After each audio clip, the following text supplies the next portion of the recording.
Would you like to live your life in ease, which is really an absence of disease?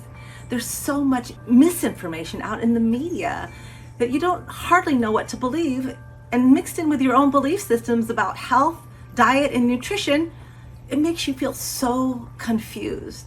Now, I'd like to redefine the word diet as simply how you eat and how you put it together. And that's going to be healthy, balanced, and nutritional.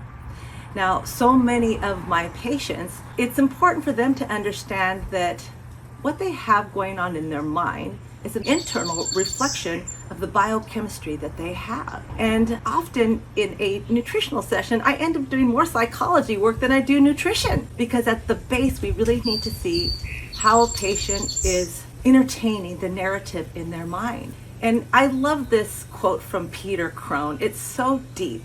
And he says that life will present itself with circumstances and people to reveal where you are not free.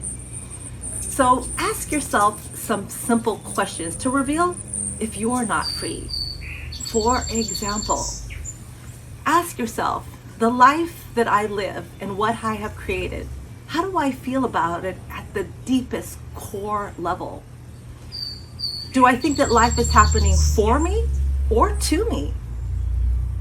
Do I think that if I had more in life, I would be happy? It's somewhere out there. Do I have a negative dialogue that is running that you're not enough? All of these things are imperative for you to reach any amount of success, whether it's with your diet and or your illness. So when we unpack these things, it's easy for us to see where you might be stuck. Just as much as I offer swap outs for foods, how about some mental swap outs?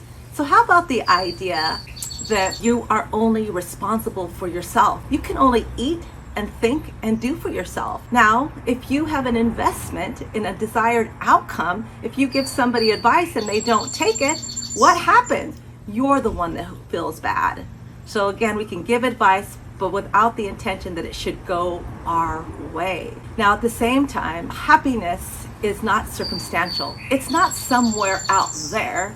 It's right here. And when we connect heart to mind, it doesn't lie to us, and it's easy to make shifts and or any changes that are necessary. Now, another thing is when we are in what we consider overload and we start to experience its three sisters, worry, guilt, and doubt, it's time for you to delegate some of your responsibilities to other people, or maybe allow yourself to take some of the things off your plate so that you can have time to meet your own personal needs. Because in overlooking your own personal needs, this is where we get stuck. And being a people pleaser is nice, but again, oftentimes we become deficient in regards of our own sense of what we get back. And then what do? We lean towards things that make us feel good, like carbohydrates and cookies and things of that nature. It's easy to default because most of the programming that we had has been from childhood.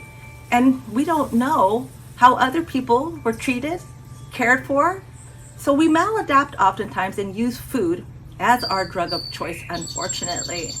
But once again, you have a choice and you have the power to change, because at the root of everything, you are capable without any limitations. That's all. It's only how your mind has constructed it. So when we break that down, you have the potential to do and to create the life you have always wanted.